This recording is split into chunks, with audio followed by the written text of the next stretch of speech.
Hello guys, मैं हूं दीपक और आप देख रहे हैं आपका अपना चैनल न्यू मिडिल क्लासेस। और यहाँ पर मैं लेकर आया हूँ फेडरलिज्म का एक नया टॉपिक जिसका नाम है features of federal government. Features of federal government मतलब फेडरल गवर्नमेंट का क्या खासियत होता है उसके बारे में पढ़ना है हमको। देखिए, तो इससे पहले हमको क्या समझना होगा, फेडरल गवर्नमेंट क्या होता है उसके बारे में समझना होगा। तो पहले समझ लेते हैं फेडरल गवर्नमेंट क्या होता है। तो फेडरल गवर्नमेंट देखिए, when power is distributed among different tiers or levels of government known as federal government। कहने का मतलब क्या है, जब पावर को दो से अधिक लेवल्स पर बांट दिया जाता है तो उस गवर्नमेंट को हम क्या बोलेंगे, हम फेडरल गवर्नमेंट बोलेंगे। जैसे देखिए इंडिया में यहाँ पर क्या किया गया है, पहले सेंट्रल गवर्नमेंट है। देखिए यहाँ पर इंडिया में सेंट्रल गवर्नमेंट है, उसके बाद क्या है स्टेट गवर्नमेंट। तो ये क्या हुआ, लेवल्स या फिर आप इसके बाद क्या है लोकल गवर्नमेंट। तो ये क्या है, लेवल्स है। तो देखिए यहाँ पर 3 लेवल में यहाँ पर गवर्नमेंट को बांटा गया है। तो ये क्या हुआ, फेडरल गवर्नमेंट हुआ, इसी को कहते हैं फेडरल गवर्नमेंट। देखिए इसका फीचर्स पढ़ते हैं। तो फीचर्स क्या होता है कि 2 और मोर लेवल्स ऑफ गवर्नमेंट। मतलब क्या, कोई भी फेडरल गवर्नमेंट होगा तो वहाँ पर क्या होगा, 2 और मोर लेवल्स ऑफ गवर्नमेंट होगा। Each levels of government has its own power। और देखिए यहाँ पर central government, state government, local government सबका अपना अपना पावर है। कैसे, यहाँ पर इनको सेंट्रल गवर्नमेंट में सेंट्रल लिस्ट दिया गया है, मतलब इसको कहते हैं यूनियन लिस्ट दिया गया है, यूनियन लिस्ट। स्टेट गवर्नमेंट को स्टेट लिस्ट मतलब क्या, इस लिस्ट में जितना भी जो काम होगा उसका जो पावर जो होगा वो कौन करेंगे, सेंट्रल गवर्नमेंट करेंगे। स्टेट लिस्ट में जितना भी जो काम सब होता है उसको कौन हैंडल करेंगे, तो स्टेट गवर्नमेंट करेंगे। लोकल गवर्नमेंट में जितना भी जो लिस्ट है तो लोकल गवर्नमेंट काम करेंगे। उस प्रकार से होता है। तो each levels of government has its on power, मतलब जितने भी लेवल्स ऑफ गवर्नमेंट होते हैं सबका अपना अपना पावर होता है।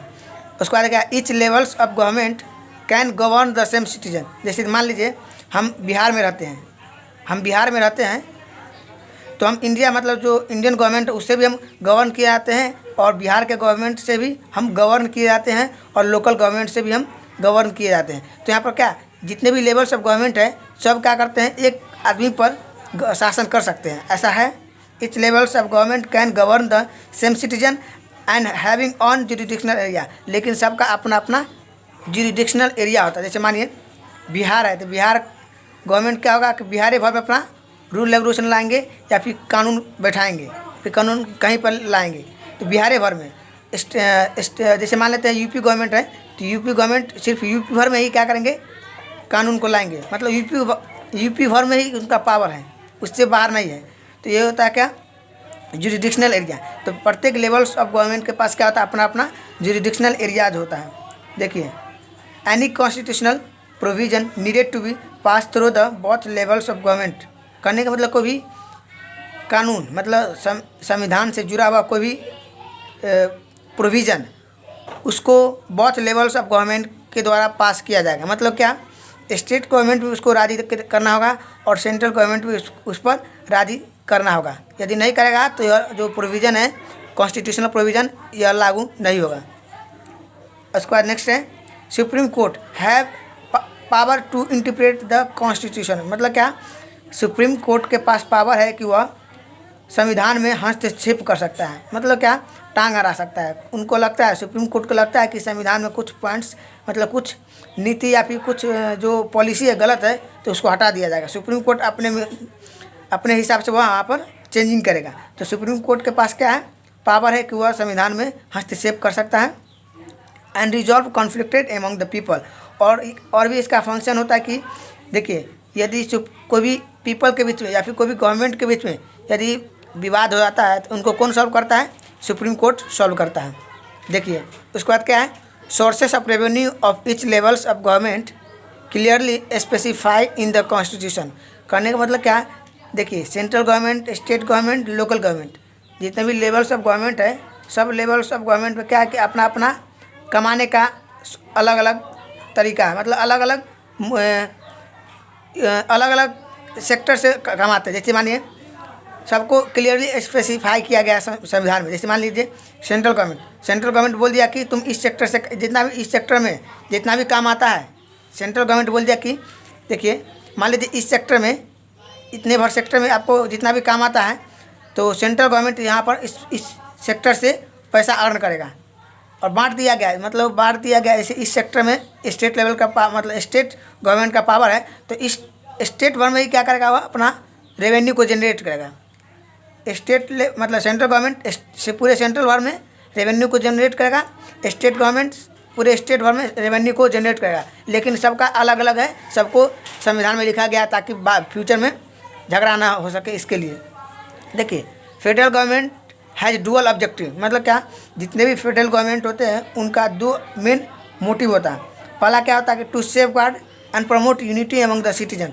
मतलब क्या, देखिए सेफ गार्ड मतलब क्या, हमको मतलब प्रोटेक्शन प्रोवाइड करता है, और प्रमोट यूनिटी मतलब क्या, एकता को वो जनरेट करता है, बोल सकते हो एकता को वह प्रमोट करता है। बोलते हैं कि सब यहाँ पर रहने वाले सब क्या है, सभी में एकता लाओ। एकता का वहाँ पर क्या होता है, वर्चस्व यहाँ पर लाता है कौन, federal government. To accommodate regional diversity मतलब क्या होता है कि यहाँ पर रीजनल डाइवर्सिटी को अकोमोडेट किया जाता है, मतलब जोड़ के रखा जाता है। उसको क्या मतलब, उसको मतलब रिड्यूस नहीं किया जाता है। मानिए यहाँ पर हम देखिए, मान लीजिए यहाँ पर कितने लेवल मतलब 22 लैंग्वेज चल रहे हैं, शेड्यूल लैंग्वेज है। इसमें से हम सबको क्या किए हुए हैं, अकोमोडेट किए हुए हैं। यहाँ से हमको रिड्यूस करना होता तो यहाँ से क्या करते हैं, हम एक हिंदी को ही क्या बनाते हैं, यहाँ पर नेशनल लैंग्वेज बना देते हैं, हिंदी को ही नेशनल लैंग्वेज बना देते हैं। लेकिन क्या हुआ है, हम पूरे कंट्री में हम एकोमोडेट करने के लिए क्या किए हुए हैं, 22 लैंग्वेज को हम शेड्यूल लैंग्वेज बनाए हुए हैं। तो यहाँ पर क्या हुआ कि फेडरल गवर्नमेंट जो होता है वो क्या करता है, कोई भी डाइवर्सिटी को वो जोड़ के रखता है, उसको कम नहीं करता, उसको जोड़ के रखता है। देखिए, two crucial aspects of federalism मतलब क्या, फेडरल गवर्नमेंट का यह बहुत ही बड़ा एस्पेक्ट्स है। क्या है, तो trust and agreement must be there to live together. मतलब क्या, हम चाहते हैं कि फेडरल गवर्नमेंट में एक साथ रहने के लिए, मतलब यदि हम चाहते हैं कि पूरे मतलब एक गांव में एक साथ रहने के लिए, तब हमको क्या करना होगा, ट्रस्ट, विश्वास, और हमको उसके साथ एक एग्रीमेंट बनाना होगा। मतलब एग्रीमेंट रहना चाहिए, ट्रस्ट, विश्वास उस रहना चाहिए किस पर, पूरे विलेज पर, मतलब विलेज के नागरिक पर, कि हम लोग यहाँ के मतलब निवासी है, यहाँ पर हम लोग को क्या होना चाहिए, एक दूसरे में यूनिटी आना चाहिए और ट्रस्ट होना चाहिए, तभी हम क्या हो सकते हैं, एक साथ रह सकते हैं अच्छी तरीके से। देखिए, central government agreed with the some rules of the power sharing. Central government क्या होगा, जो पावर शेयरिंग का जो रूल्स है उसको फॉलो कर रहा होगा, किस में, फेडरल गवर्नमेंट में। सेंट्रल गवर्नमेंट कुछ रूल्स को फॉलो करना होगा, किसके लिए, पावर शेयरिंग के लिए। तो हमारा जो फीचर्स था फेडरल गवर्नमेंट का 8, तो 8 को हम कंप्लीट करा दिए हैं। आप चाहें तो इसको स्क्रीनशॉट भी ले सकते हैं, स्क्रीनशॉट भी ले सकते हैं।